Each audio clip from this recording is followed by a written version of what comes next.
Raidījums Kontakts ar Čārlzu Stenliju, nesot evaņģeliju visā pasaulē.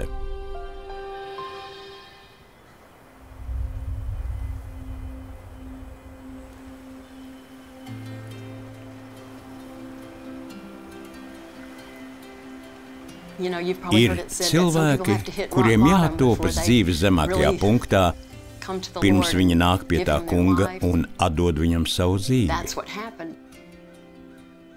Tā notika arī ar mani. Viss bija sagruvis. Tas notika, kad mēs ar vīru pēc 30 gadu ilgas laulības izšķīrāmies. Es zināju, ka nespēšu to salabot un atkal salikt visu kopā. Laikam jau manā dzīvē toreiz bija izteikta trauksme. Es biju ļoti pūlējusies, lai nekļūtu par šķirteni. Tomēr sāku studēt vārdu un klausoties Stenlija svētrunas, es sāku saprast, ka caur Jēzus mīlestību Dievs man ir izglābis ar kādu mērķi. Man tika dota iespēja kalpot citiem, kas nonākuši dzīves grūtībās.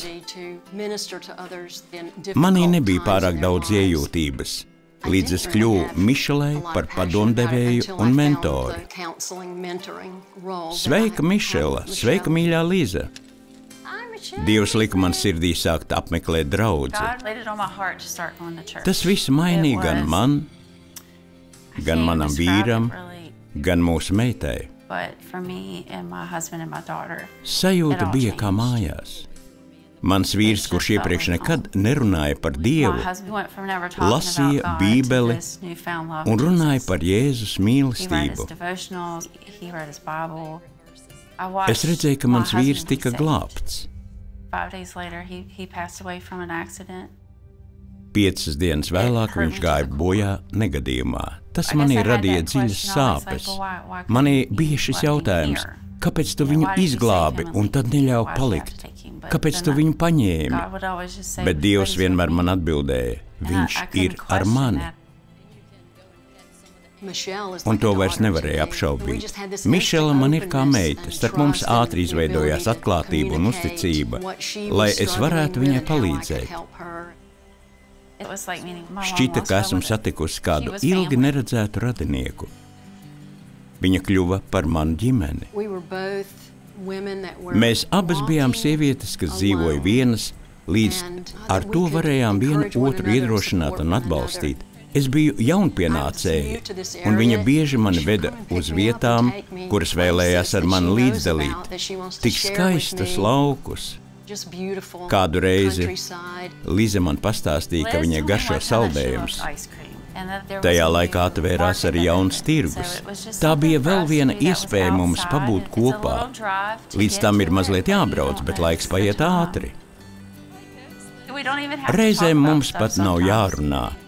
Pietiek, ka esam kopā. Mūsu draudzība vienmēr tāda ir bijusi. To nevar izskaidrot. Ja man ir slikta diena, šķiet Liza to jau zina. Un tad viņa man atsūta kādu dziesmu vai bībeles pantu vai mīlestību. Viņa sūta man mīlestību. Iesākumā es bieži to darīju, jo Dievs mani ir uz to aicinājis. Toreiz es nesapratu, ka cilvēks, kuram es būšu par mentori, svētīs arī manu dzīvi. Viņa sniedz man prieku, un tas ir tik lipīgs. Šķiet, laiks ir pat apstājies, kad Dievs saved kopā divus cilvēkus. To nekas nespēj satricināt. It kā Jēzus būtu viņu šeit speciāli atvedis, sakot, lūdzu, ej pa šo ceļu. Arī es to iemācījos no mācītāja Stenlija. Dari, kas jādara, lai taptu dziedināts un palīdzētu dziedināties arī citiem. Mišela ir viens no tiem cilvēkiem, kurā redzu to piepildāmies. Tas tik ļoti sasilda manu sirdi.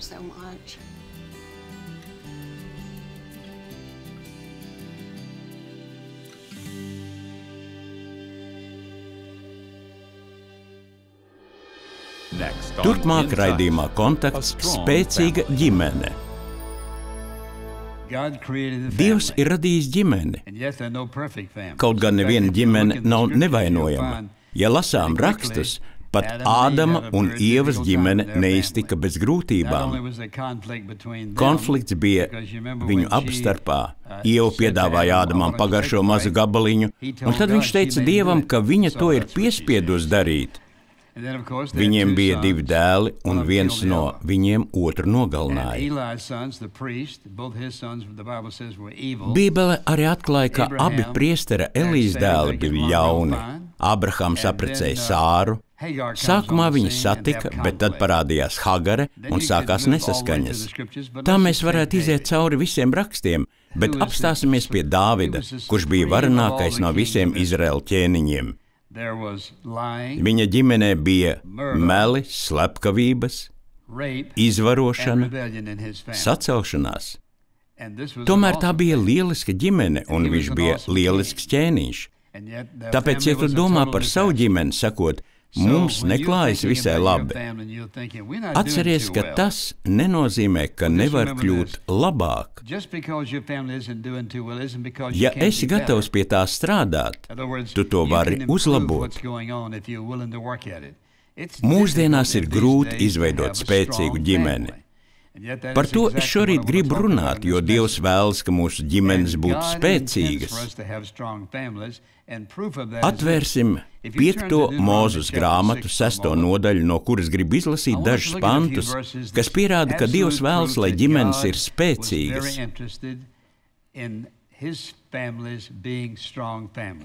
Tādēļ klausies, Izraēl, un ievēro, ka tu tos pildi, lai tev labi klājas, un lai jūs stipri vairojaties, kā tas kungs, tavu tēvu Dievs, tev ir apsolījis tai zemē, kur piens un medus tek. Klausies, Izraēl, tas kungs mūsu Dievs ir vienīgais kungs. Un tev būs to kungu savu Dievu mīlēt no visas savas sirds, no visas savas dvēseles un ar visu savu spēku. Un lai šie vārdi, ko es tev šodien pavēlu, tev paliek ierakstīti tavā sirdī, pierādījums tam, ka viņš vēlas redzēt spēcīgas ģimenes. Te viņš runā uz tēviem un atgādina tos saviem bērniem un runā tos, sēžot savā namā un pa ceļu ejot, guļoties un ceļoties. Māci Dieva vārdu saviem bērniem savai ģimenē un sien tos kā zīmi uz savas rokas un liec par zīmi starp acīm uz pieres un raksti tos un liec pie sava nama durvju stabiem un pie saviem vārtiem. Dieva vārdam ir jābūt mūsu ģimenēs. Dievs vēlas, lai mums būtu spēcīgas, mīlošas ģimenes, starp kuras locekļiem pastāv mīlestība un nodošanās viens otram. Nekādu citu aizstājēju, vien mīlestība un nodošanās viens otram. Tas ir spēcīgas ģimenes sākums. Bet tam vajadzīgs darbs. Viens no iemesliem, kāpēc daudziem nav spēcīgas ģimenes, ir tas, ka tēvs un māte nav gatavs darīt to, kas nepieciešams, lai izveidotu spēcīgu ģimeni. Šīs svētrunas mērķis ir parādīt spēcīgas ģimenes pazīmes. Tas nenozīmē, ka jums jāīsteno katra no tām. Tāpat es vēlos, ka jūs domātu par savu namu, kā jūs varētu to uzlabot un stiprināt, un nepadoties, lai arī kas notiktu, nepadodies. Dievs tevi ir licis šajā ģimenē ar nodomu. Ja tu ieklausīsies viņā uzmanīgi, viņš var tevi fantastiski lietot. Tavi bērni var uzaugt redzot pareizu piemēru un ietekmi. Tad viņi nodos tālāk to, ko es nodevis viņiem. Sāksim ar pašu pirmo.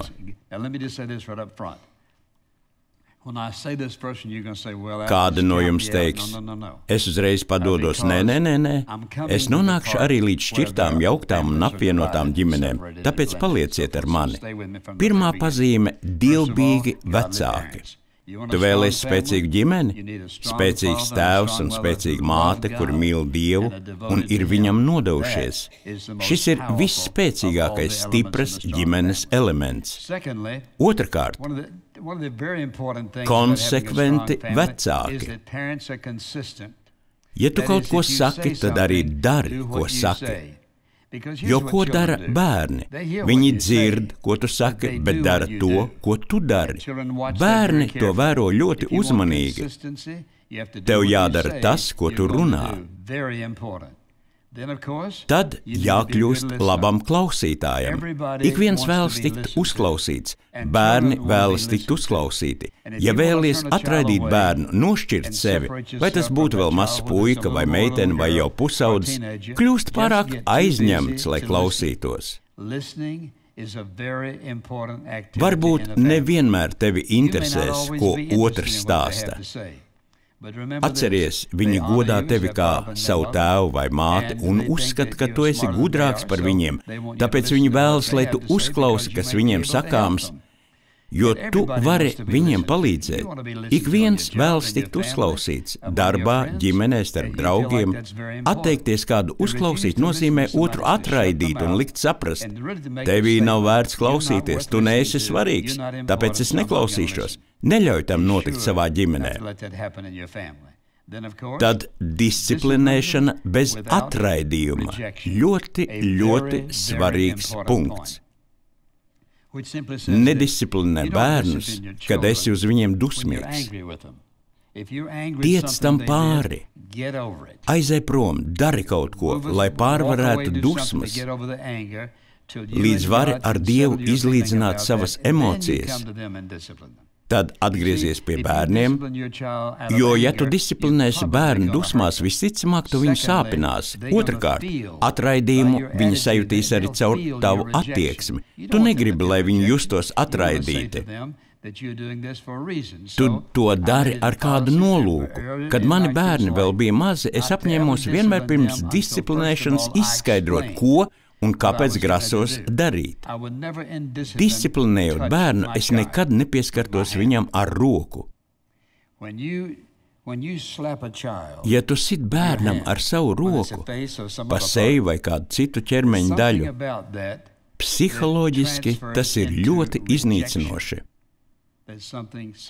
Tad kopīga Bībeles lasīšana. Cik daudzās kristīgās ģimenēs vecāki un bērni kopīgi lasa Bībeli? Nav tāda tēva, kurš būtu tam pārāk aizņemts. Nav tādas mātes, kas tam būtu pārāk aizņemta. Tu pats sevi dari aizņemtu. Vai ir vēl kas nozīmīgāks, kā turēt atvērtu Bībeli, izgaismojot un runājot Dieva vārdu, kā ar lasot to kopā ar bērniem? Lasiet visa ģimene.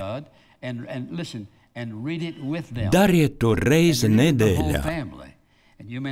Lai pieradinātu bērnu pie Dieva vārda,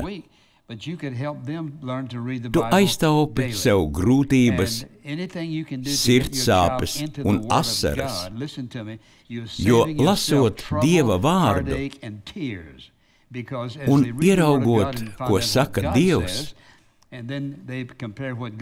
viņi iemācās salīdzināt to, ko saka Dievs, ar to, ko saki tu.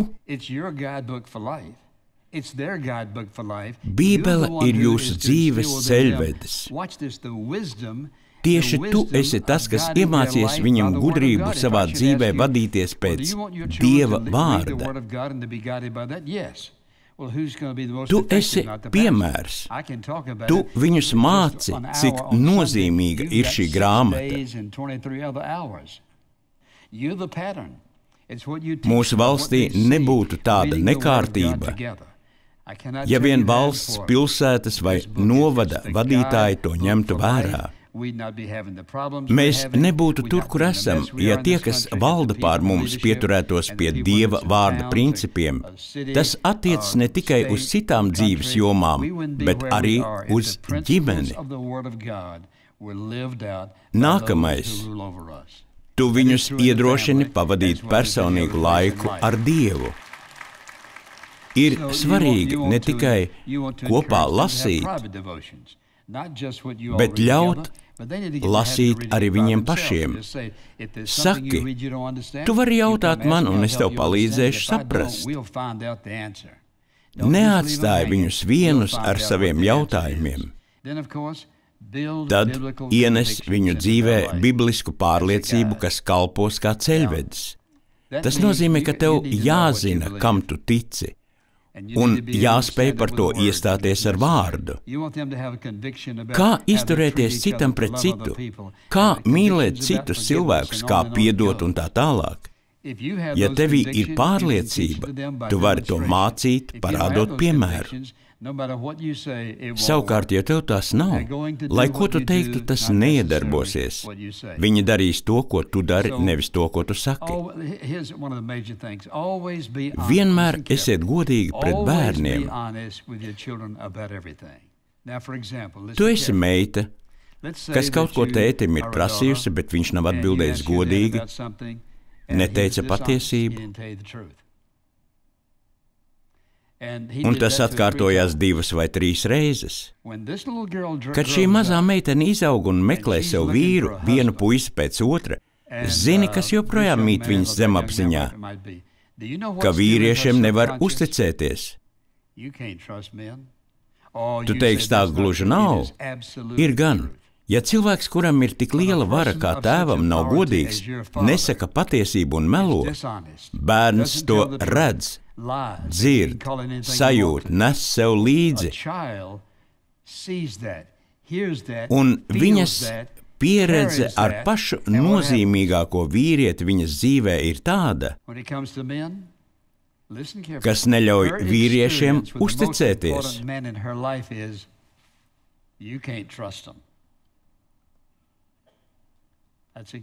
Lūk, kas notiek. Laulība tiek iesākta jau ar traucēkli. Tāpēc es gribu jūs iedrošināt būt godīgiem. Jau agrā vecumā tu tādējādi vari sabojāt viņu ģimenes dzīvi.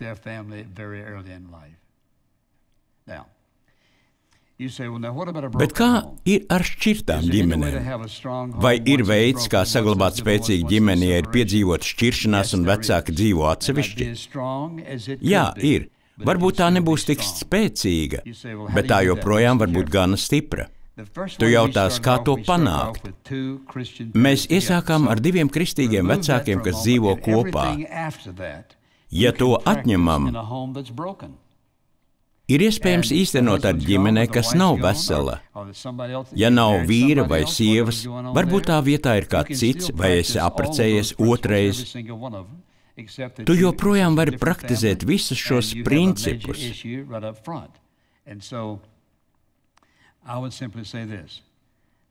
Ja ģimene ir apvienota, ja tajā ir 2 tavi bērni, un 2 otrā laulātā bērni, paliec fiziski un emocionāli tuvās attiecībās ar saviem bērniem, primāri ar saviem bērniem. Ja tava sieva vai vīrs aizved bērnus prom, paliec ar viņiem emocionāli tuvu, jo viņi ir daļa no tevis. Tāpēc mātēm un tēviem ir jāpaliek fiziski un emocionāli tuvu, lai bērni nekad nejustos, ka vecāki ir viņus atstājuši.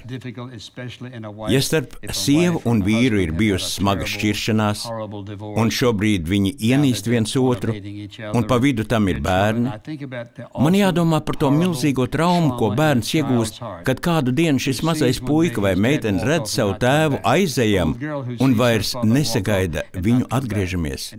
Lai ko jūs viņiem teiktu, viņi nespēj to saprast. Tu kā vīrietis, kā tēvs, kad tu aizēji, atceries, tu atskaitīsies svētajam Dievam par to, ka laidi pasaulē bērnus un pameti, tādējādi pārlauzi uz pusēm šī bērna sirdi, ietekmējot viņa emocionālo būtību. Tu teiksi, gan jau viņi pārdzīvos. Nepārdzīvos gan. Tas vienmēr paliek rēta visas dzīves garumā, tāpēc tev ir jādara viss iespējamais, lai saturētu šo laulību kopā. Ir reizes, ka tas nav iespējams. Tomēr Dievs būs ar tevi, lai palīdzētu, lai stiprinātu. Viņš būs ar tevi, lai palīdzētu mīlēt šos bērnus ļoti neparastā veidā. Tāpēc, kad otrs laulātais ir aizgājis no ģimenes, paildzini savas lūkšanas un Bībeles lasīšanas laiku ar bērniem. Tu kļūsti par fizisko patvērumu. Bībele saka, ka mēs dzīvojam visu varenā Dieva patvērumā. Tu turpini lasīt Bībeli ar šiem bērniem, lai arī mamma vai tētis ir prom. Mēs negribam sākt kritizēt. Mēs gribam lūgt, lai Dievs darbojas viņu dzīvē. Tomēr vienmēr paliek rēta, sāpes un ievainojums. Bet tavs pienākums, cik vien tas ir iespējams, to atvieglot. Un tad atgādini, ka uzticēties Dievam tagad ir vēl svarīgāk nekā pirms tam, kad kāds no mīļajiem ir aizgājis. Jo tagad tev nav tēva vai mātes, bet mums ir Dievs. Dievs ir tavs tēvs, un viņš apmierinās tavas vajadzības. Tā bija arī manā dzīvē. Gadus, ko pavadīju bez tēva, māte man vienmēr atgādināja, ka tagad Dievs ir mans tēvs, ka mēs tiksim galā. Ko tu vari darīt ar saviem bērniem? Katru rītu izlasīt kādu pantu, ko Dievs ir licis tavā sirdī. Saki viņam, izlas šo pantu pirms šorīt dodies uz skolu. Ja esi iedevis viņiem Bībeli, šī ir lieliski iespēja mācīt, cik svarīgas ir personīgās attiecības ar Dievu. Lai kas notiktu dzīvē, tu tiksi galā, mēs tiksim galā. Es gribu iedrošināt tos, kas nekad nav uzticējušies Jēzum Kristum kā savam pestītājam. Jums nāksies ļoti grūti uzturēt spēcīgu ģimeni un audzināt spēcīgus bērnus. Mēs dzīvojam pasaulē, kas tik daudzos veidos vēlas iznīcināt mūsu bērnus. Jebkurā vietā atrodas kaut kas tāds, kas varētu viņus mentāli, fiziski un morāli iznīcināt. Tu esi viņu patvērums, viņu palīdzība. Tev viņi ir vajadzīgi, tu esi vajadzīgs viņiem, un jums visiem ir vajadzīgs Dievs. Es gribu jūs iedrošināt uzticēties Kristum un lūgt, lai viņš ienāk jūsu dzīvē. Palīdz kļūt par cilvēkiem, kādus Dievs ilgojas jūs redzēt, par dievbijīgiem vecākiem, kā tas bērniem ir vajadzīgs. Varbūt tu kā dēls vai meita esi ļoti slikti izturējies pret savu ģimeni. Tu teiksi, tas jau ir bijis tik sen. Viņi jau to ir aizmirsuši. Nē. Nav gan.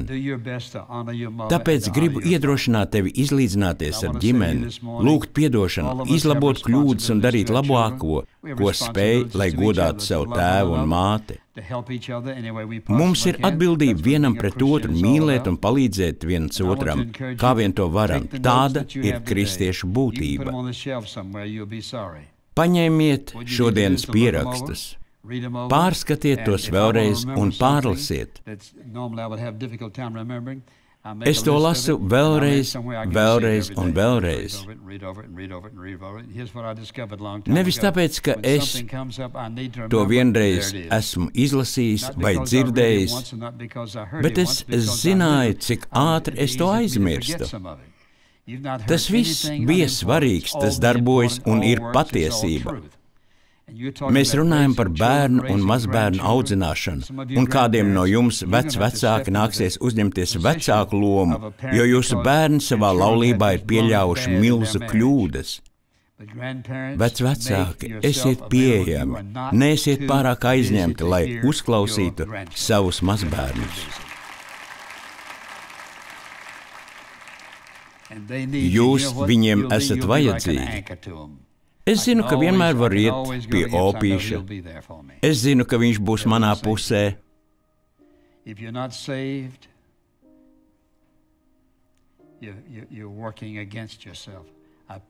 Es tevi lūdzu Jēzus vārdā, atdod sevi viņam, lūdzot, lai viņš piedod tev tavus grēkus, uzticies viņam kā savam pestītājam un ļauj, lai Dievs darbojas tavā un tavas ģimenes dzīvē.